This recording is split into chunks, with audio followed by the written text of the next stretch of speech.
अस्सलाम वालेकुम वरहमतुल्लाहि वबरकातुहू। अज़ीज़ भाइयों और बहनों, इस्लामी तारीख़ में कुछ ऐसे वाक़यात हैं जो ना सिर्फ सफ़ात पर रकम हैं बल्कि हमारे दिलों में खून बनकर दौड़ते हैं, हमारी रूहों को तड़पाते हैं और हमें हक़ और बातिल की कशमकश में एक नई रहनुमाई देते हैं। करबला का वाक़या इन्हीं लाजवाल वाक़यात में से एक है। हज़रत इमाम हुसैन रज़ी अल्लाह ताला अन्हो और इनके साथियों की शहादत इंसानी तारीख़ में आज़म, हिम्मत, शुजाअत, साबित कदमी और कुर्बानी की एक ऐसी बेमिसाल दास्तान है जिसकी नज़ीर मिलना नामुमकिन है। ये महज एक जंग नहीं थी, ये हक़ और बातिल के दरमियान एक अजीम टकराव था, जहाँ चंद नफूस ने लाखों के लश्कर के सामने सीना सुपर होकर बता दिया कि मौत ज़िंदगी पर भारी हो सकती है, लेकिन ईमान की मौत ईमान पर भारी नहीं हो सकती।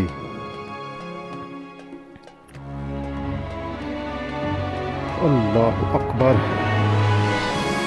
नबवी इनकलाब में अरब में बातिल कुव्वतों को सरनगू कर दिया था, लेकिन इन कुव्वतों के अंदर जवाबी इनकलाब की चिंगारी मौजूद थी, जो मौका मिलते ही दोबारा भड़क उठी। अफसोस की बात यह है कि इस जवाबी इनकलाब को तक़वियत देने में अंदरूनी साजिशों ने कलीदी किरदार अदा किया।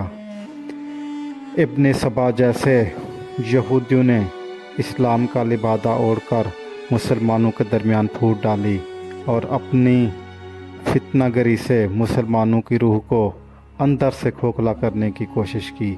इस फितनागिरी का नतीजा था कि हज़रत उस्मान रज़ी अल्लाह ताला अन्हो, बाद में हज़रत अली रज़ी अल्लाह ताला अन्हो जैसा जलीलुल क़द्र सहाबा इकराम शहीद कर दिए गए। हज़रत अली रज़ी अल्लाह ताला अन्हो ने अपनी खिलाफत का मरकज़ मदीना से कूफा मुंतकिल किया था, ताकि वसी इस्लामी सल्तनत को बेहतर तरीके से कंट्रोल किया जा सके।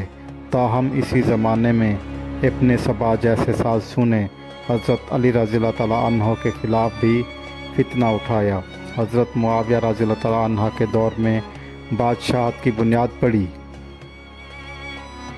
इमाम हुसैन रज़ी अल्लाह ताला अन्हो को कूफा से बार बार ख़तूत आए कि आइए आप तशरीफ़ ले आएँ, हम आपकी बैत करेंगे। कूफे वालों ने बार बार ख़त लिखे।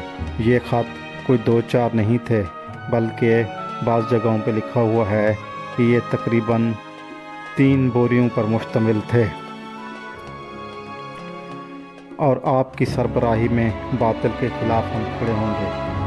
आपने कूफियों की इस्तदा पर हज़रत मुस्लिम बिन अकील को भेजा ताकि हालात का जायज़ा लें, लेकिन कूफियों ने हज़रत मुस्लिम बिन अकील के हाथ पर शुरू में बैत की, लेकिन वक्त के साथ साथ हालात ख़राब होते गए और जुल्म और जबर की वजह से वो लोग हज़रत मुस्लिम बिन अकील का साथ ना दे सके और आखिरकार हज़रत मुस्लिम बिन अकील को शहीद कर दिया गया। हज़रत इमाम हुसैन रज़ी अल्लाह ताला अन्हो के सामने यजीद की बैत का मामला था।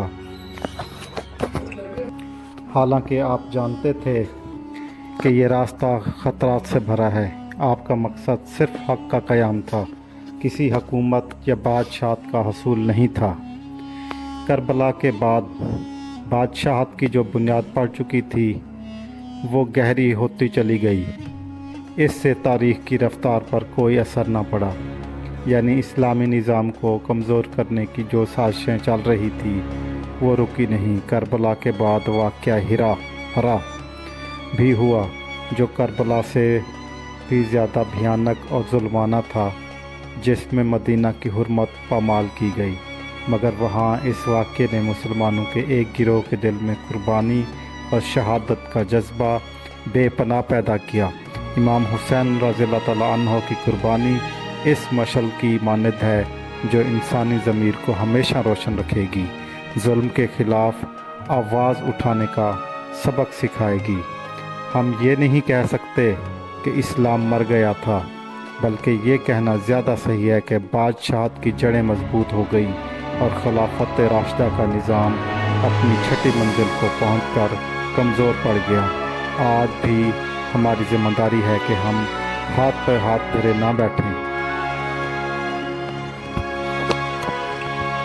ہمیں صرف واقعات بیان کرنے یا نعتیں پڑھنے سے آگے بڑھ کر عملی جدوجہد کرنی ہے۔ اسلامی نظام اور خلافت راشدہ کے کامل نظام کو دوبارہ قائم کرنے کی جدوجہد کریں۔ یہ ہمارے لیے درس ہے کہ حق پر قائم رہیں، باطل کے سامنے سر نہ جھکائیں اور حضرت امام حسین رضی اللہ تعالیٰ عنہ کے نقش قدم پہ چلتے ہوئے اسلامی انقلاب کی جدوجہد کو جاری رکھیں۔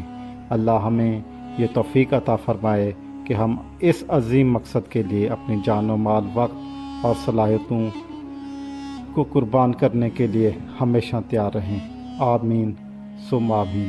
اگر ہم سے اس ویڈیو میں کوئی غلطی ہو گئی ہے تو اللہ پاک معاف فرمائے، اور سامعین سے گزارش ہے کہ آپ کمنٹس کر کے ہماری اصلاح کیجیے گا۔